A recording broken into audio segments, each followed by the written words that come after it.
In a dark alley, a man wearing a hooded cloak sprinted down narrow passages away from a figure in the shadows. I'll never give it to you. You're wasting your time. He turned down a corridor to find himself at a dead end. Damn it. As he turned around, he found the path he had run down was now a solid stone wall. What the hell? How did...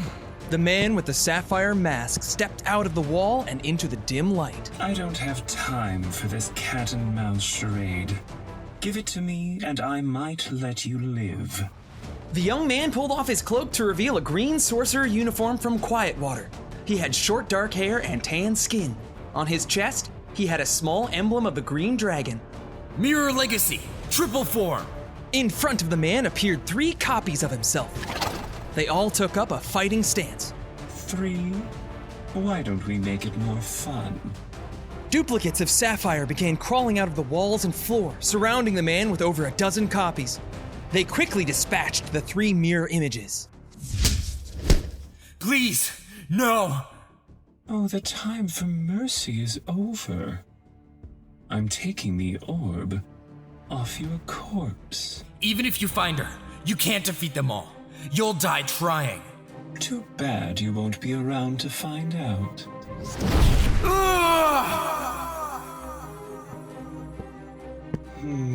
To be entrusted with such an important artifact, but to be so weak. Diamond will be pleased with progressing so quickly. He held up a necklace with a small circular orb attached to it, the inside swirling with a magical green haze. 1 down, 8 to go.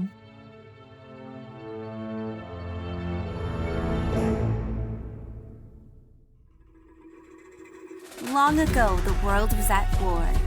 But then the 10 dragons arrived and changed everything. They brought peace to the world and gave us the gift of magic. Those who can use that magic are called sorcerers. But that is about to change. My name is Nova, and this is the story of how I became the first Warlock. Warlock, Episode 11, Preparation. Nova walked a dark path leading up a mountain, following a distant figure. The night was clear and the moon was full, but she couldn't make out who it was. Who are you? Where are you taking me? She ran to catch up to him, but she couldn't get any closer. Stop! What's going on? She continued to give chase until they had reached a cliff at the end of the trail. Tell me who you are. The man turned around, a tall, well-built figure with a beard and short salt and pepper hair. He smiled at her. Dad, is that you? Nova, I'm sorry. This was the only way. Suddenly, her father turned into a golden dragon, taking off into the sky, leaving Nova alone on the cliff. Dad, no! Please, take me with you! Nova shot straight up in bed, screaming. Beads of sweat dotted her forehead. Her breath was shaky and her pulse quick. I'm okay. It's okay, it was just a dream. Nova, are you okay? I'm fine. Sorry, it was a nightmare. Please, don't worry. Are you sure? Hey, can you two keep it down? Sorry. Really, it's fine. I think I'm just stressed with exams coming up. Well, try to get back to sleep. If you doze off in Dust Bottle's class, he'll have a fit. I will. Good night. Night. Briar's right. You need rest. Getting stronger should be your top priority right now. And if you get inferior rest, you'll be at a disadvantage. Geez, what, are you my mother? I said I'm fine. Sensitive, aren't we? I'm sorry, it feels so real. Like it happened or something. And Am I having a vision? Are you asking me? I don't have any part in your dreams. No. I don't know. Ugh. I just need to sleep. Hey, sleepyhead, get up! We're gonna be late! Come on, I made toast. I'm so sorry. Give me a second. Nova dashed out of Class Red's dormitory to catch up to Ren and Briar, already walking down the hall, a slice of toast in her mouth. A few months after Skarn in the training center and a rocky start to the school year, I had just started to feel settled at the tower. Fall was ending and the first snowflakes of the winter season streaked past the windows of the stairwell. Our midterm exams were approaching and I did not feel prepared. Ah, Class Red. Kind of you to join us this morning. Sorry, that was my fault. Have a seat. Have a seat. We were just getting started. Class Red shuffled to their seats in the lecture hall for a history class taught by Professor Dustbottle, an elderly turtle. Hey Nova, is your legacy tardiness? Is yours rudeness? Oi, can you two please fight after class? You're giving me a migraine. Funny. You're usually the one giving people headaches. Toad breath. Settle down, students. Now, where did we leave off yesterday? Professor, I believe you were explaining what happened once the dragons were gone? That is correct. Although the dragons had a formidable lifespan, they sadly left us after a few centuries. Incorrect. Who said that? What are you doing?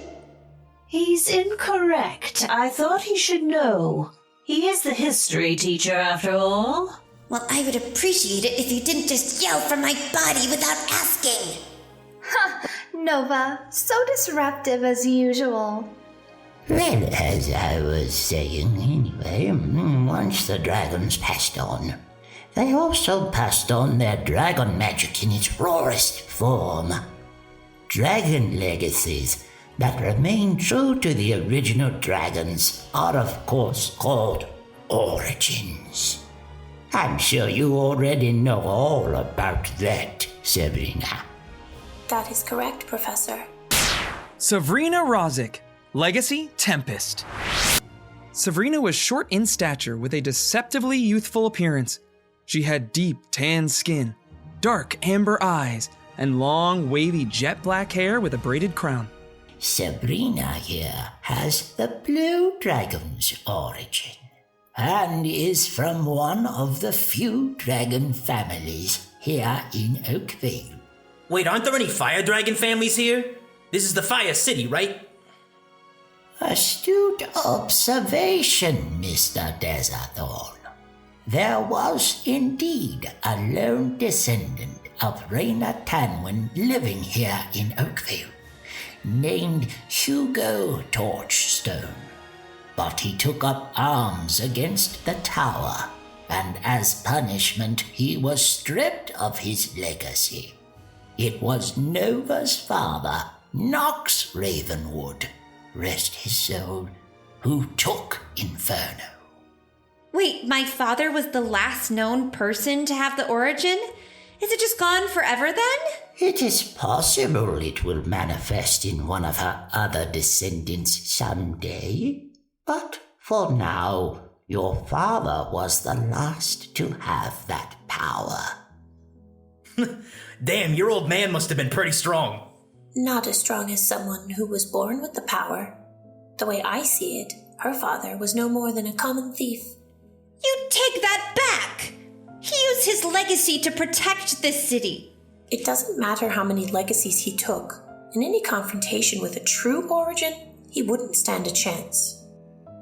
Please be civil. Let's not fight again. Brizia Eris, Legacy Terraform. Brizia was a windborn with a small but strong build. He had light blue skin, golden eyes, and shoulder-length white hair that was always moving, as though a gentle breeze was blowing through it. Well, she started it. Pardon my interruption of your quarrel, but what happened to Hugo? Well, I heard that he's still out there trying to get his legacy back. And I bet he's coming after you next, Nova. Ooh. Me? I don't have it. First years, please settle yourselves. allow me to continue.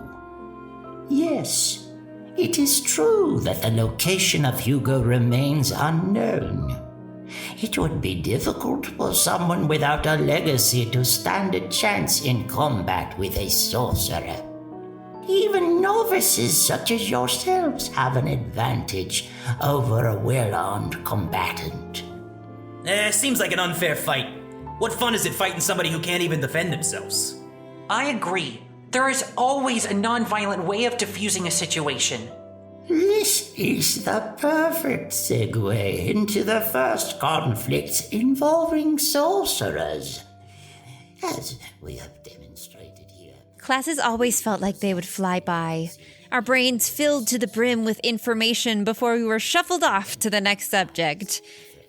There were days it felt grueling. Conflict may arise. Can anyone tell me what the other origin legacies are? Mr. Desathorn, I'm sure you're very familiar with at least one of them. Yeah, sure thing. Just give me 5, 4, 3, 2... And that's 11 on the dot. Sorry, Teach, I was totally about to answer that question, too.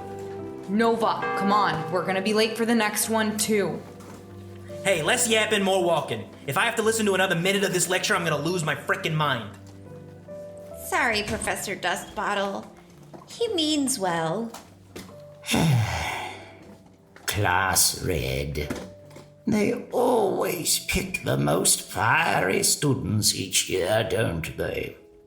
It's all right. I'm used to it. Good luck on your midterms, everyone. Ugh, finally legacy training. I could have this class all day. What, and miss out on your herbalism and illusion classes? Stop sneaking up on us like that! Maybe this is my way of training your passive perception. Or maybe you just like scaring us. Huh, that's just an added bonus. Come on, grab your winter gear. We're training outside today. Zarian led the three out of the doors of the tower onto the training field. Zarian was wearing a thick coat over his uniform with white fur lining the top around his neck. He was also sporting 2 golden earrings. Class Red donned their heavy cloaks on the way out the door, but Ren was still shirtless. First off, how's everyone feeling? Prepared for the exams? Oh, I've been looking forward to it all week. We are gonna clobber those other classes. I wish we knew the location of the field exams, but otherwise I think we're ready. Well, the headmaster will announce the first test tonight. That will give you some time to prepare. Nova, what about you? Oh, yeah. I'm fine. We're good. I had a rough night's sleep. Just remember, the first section of the midterm is a survival test, and it's going to take every bit of mental willpower to make it through. Try to do whatever it takes to make sure you get a good night of sleep. I know. Here's hoping. Maybe some training will wear you out. Ha! Finally! I've been waiting all day for this. I actually have been too. I think I've improved on that technique, Professor. Who wants to go first, Ren or Briar? Wait, what about me? I actually think your legacy is right on track with where it needs to be. You've got an incredible amount of control over it. Then what am I gonna do? You're training with me. Ursid Longtooth, Legacy Beast Form. Sid walked up to Nova and Zarian. He had unkempt shaggy brown hair, brown eyes, and mutton chops. He was a little shorter than average, barrel-chested with a slight punch. What you need to work on is your hand-to-hand combat skills. I don't want you to become too reliant on your legacy. You excel at fighting enemies at a distance, but up close, you're at a disadvantage. That's why Zarian asked me to give you a few pointers. We don't have much time before the exams, but he is hoping I can give you some words of wisdom heading in. Now, come with me. But I want to blow stuff up. Don't worry about it, Twinkles. I'll make sure to explode a few extra training dummies, just for you. Let's warm up with a jog around the field. Sid transformed into a raven to keep pace with Nova. After a few laps around the field, they met at a sparring area next to the tower's walls. Come on, let's see what you got. Fine. But please, no rats. I can't guarantee anything. In an instant, Sid transformed himself into a gorilla. A gorilla? Let's work on you dodging my attacks. Or pull the punches. Sid began throwing heavy punches at Nova, with Nova deftly moving out of the way of each of them. I've noticed your dexterity's excellent, and you have a surprising amount of constitution. Those will serve you well as a sorcerer. I think you can speed these up a little. I'm just starting to feel warmed up. I already did. Now, what you really need to improve is your strength. Come at me with all you got. All right, here it goes. Nova began punching Sid, her hits easily finding purchase on his ape form. But they didn't seem to have any effect. This isn't fair. A gorilla is so much bigger than me. Of course my punches aren't going to do anything. Oh, you think it isn't fair? Hit me again. Nova threw a punch at Sid's head, but in an instant, he vanished. What the? Sid had transformed into a rabbit, launching himself at Nova's stomach, his hind legs kicking hard. It's not about size, it's about fighting smart. Strength can also be about knowing how and when to hit, not just how hard. That still feels like you cheated. I used the time you spent attacking me to analyze your weaknesses. After you threw a punch at me, you'd relax your core. Oh, yeah. I need to work on that. Sid turned back into a human. No matter how strong or fast you get, there's always gonna be someone stronger or faster. It's about fighting with your brain. Maybe I can do some mental push-ups. Let's call that a day. Just keep that in mind heading into the exams. Hey, yo, coach. How's that new training regimen I gave you working out? Ren, well, the whole class hates you for it, but I swear, each one of them managed to increase their damage by a point at least. Well, duh, they weren't gonna get anywhere with that boring normal training you had them doing. Hey, Twinkles, mind if I tag in? I could use a little cooldown before dinner. Please, be my guest. All right, Ren. Our score stands at 25-24, with you getting the best of me yesterday. But today, I even the score, you little punk. Ha! That's what you think. Bring it, you furball. So, how'd it go? Well, getting kicked in the stomach definitely took my mind off everything else, that's for sure. How was legacy training? You've truly done a remarkable job this term. Ren and Briar have some impressive new attacks I'm sure they can't wait to show off. I know you'll be spending most of the day on preparation, but my door is always open if you need any advice or just need to blow off some steam. Just let me know, okay? I appreciate it. Thanks, Arian. The early winter sun was just beginning to set as the three made their way back to the Great Hall for dinner. After grabbing a plate of food, Xander waved them over to their table. I don't know about you all, but I can't wait to get started! I hear whatever location they pick is filled to the brim with monsters! Oh, I would love to fight an owlbear. An owlbear has a challenge rating of 3. It would tear you to shreds. You severely underestimate the power of a swift kick to the nose. Besides, if I get in trouble, I have the best team in the school backing me up. I'm staying far away from it if I see one. You're on your own. Well, I bet it's going to be in a cave anyway. Apparently the last 2 years have been cave. I wouldn't be so sure. My quantum calculator tells me it'll be a dungeon. Hey, Twinkles, you okay? You're normally the one who's the most jazzed up about this kind of stuff. Oh, yeah, I'm okay. I just feel really scattered lately. Anything we can do to help? Oh, no. To be honest, I don't even know what I need right now. Ooh, I know. How about a custard pie? I think there was a few left over. As Ren stood up, he bumped shoulders with Sabrina, knocking her food to the ground. Watch where you're going, you talentless oaf. Well, excuse me, princess. I could say the same to you. You call me princess again, and I'll thrash you so hard you'll be drinking healing potions through a straw. It was an accident, Sabrina. If you and your pathetic class get in my way in the exams, I won't hesitate to deal with you like I deal with any other beasts. Brizia, give me your plate. You can get another for yourself. Oh, of course. Sabrina walked off to her table. You know she's a jerk, right? Why do you put up with that? She's in my class. What can I do? You're your own person, aren't you? Try putting up a little fight for once. That's easy for you to say. I hate conflict, or fighting, or anything like that. Sorry, I need to go get a plate. Have a nice meal. Not even I can stand that little witch. But I wouldn't mind going up against her in the second exam. She reminds me of how I was before joining Class Red. All attitude. Trust me, she warms up to people. A little, anyway. Delta Quicklight. Legacy, gravitation. Delta, an elf, had short curly red hair and fair skin. Are you okay, Ren? Oh, yeah, I'm fine. Thanks, though. If you ever want to sit with us, you can. Delta. Oh, I should go. Bye, Ren! Bye. How did Sabrina get paired with two of the nicest people? They're probably afraid of her too. Or her power. I hear her legacy is unmatched. There's no way I'd want to go head-to-head with her. She's a bully. Bullies always get what's coming to them. We've yet to see what she can do. Tempest is quite a formidable legacy. If she has mastery over it, I doubt all of you combined could fight her and win. Oh, thanks for the vote of confidence.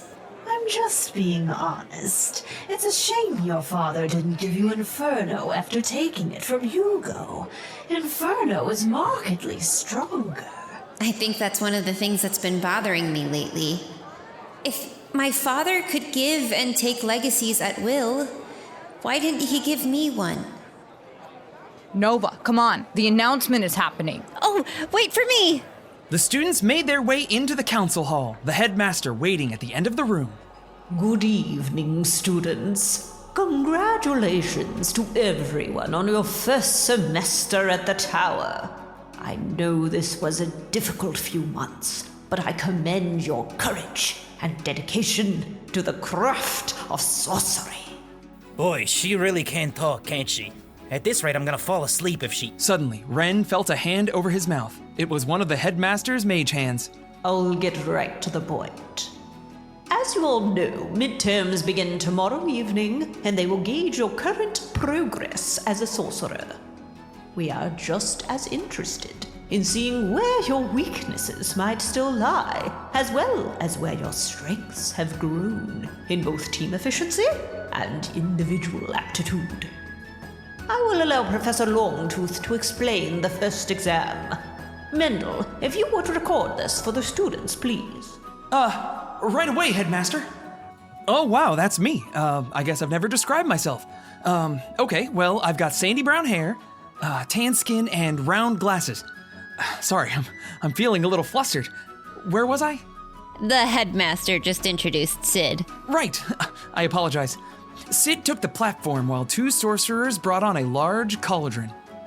The first exam will take place in either a forest, a cave, or a dungeon.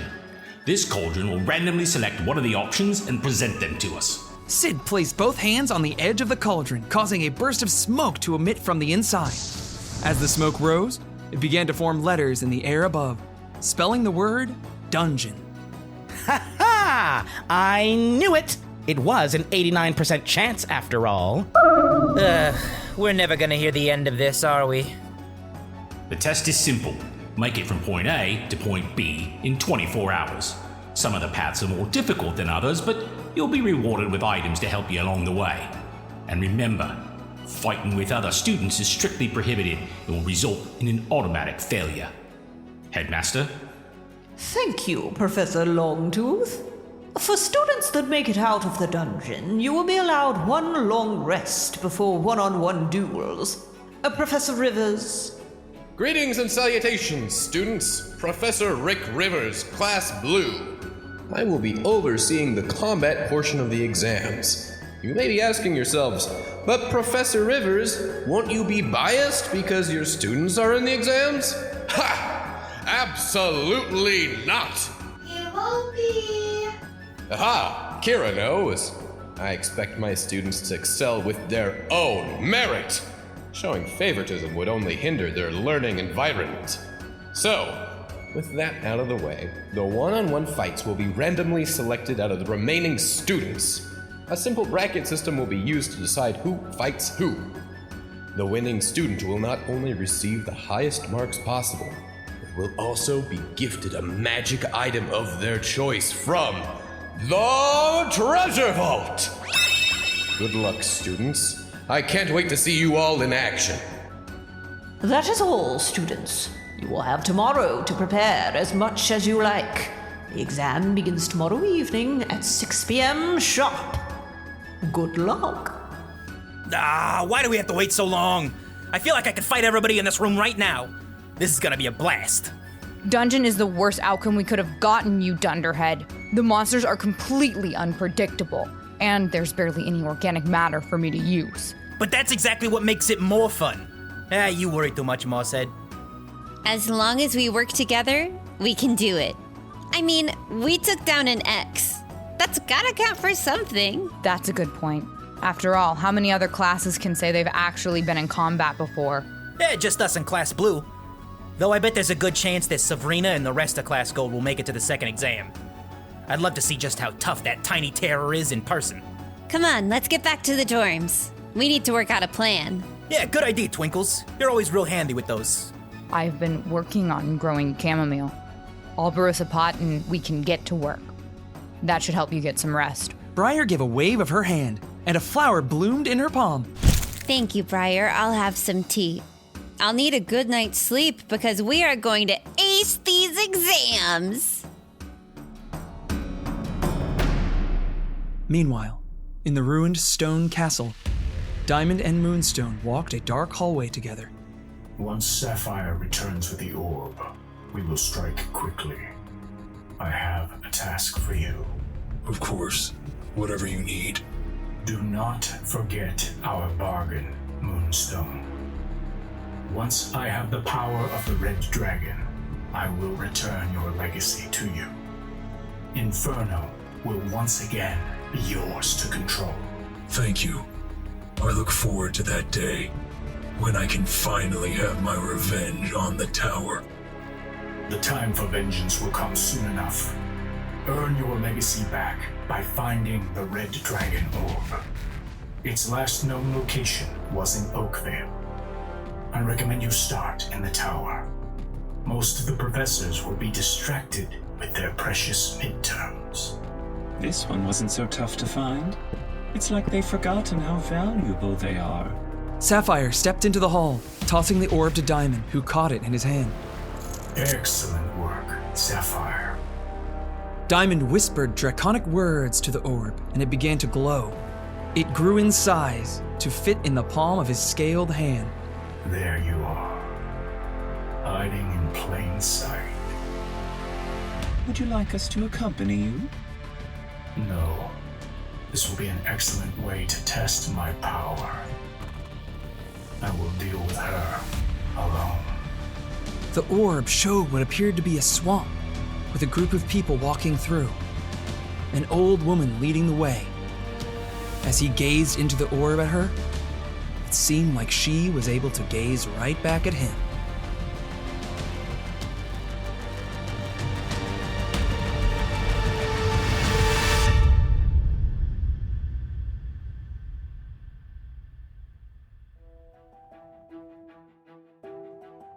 Warlock, Episode 11, Preparation. Nova is voiced by Claire Clausen. Ren and Balthazar by Nick Akins. Briar by Jackie Webb. The Lady in Darkness by Tamara Deering. Kira by Shelby Hall. Xander by Jeremy Cobb. Sabrina by Chris Gideon. Dust Bottle and Diamond by Brandon Meeks. Brizia by Matthew Quattlebaum. Sid by Bill Roper. Rick by Isaac Otterman. Sapphire by Tony Milder. Delta by Brianne Bushes. Zarian and Mendel by Zachary Burrell. Additional voices by Grant Kaltenbach. Special thanks to Wizards of the Coast. If you enjoy the show, please leave us a review on your preferred platform. Check out our Patreon for early access, filler episodes, behind-the-scenes clips, and other bonus content. Link in the show notes. Thank you for listening. Next time on Warlock, the students make final preparations for the exams while Foundation goes on the hunt. Will Class Red be ready to make the plunge into the unknown? How the hell are we supposed to sleep tonight? I can't wait to get in there. Why do I feel like I should make a few more healing potions? Ready or not, midterms begin. Next time on Warlock.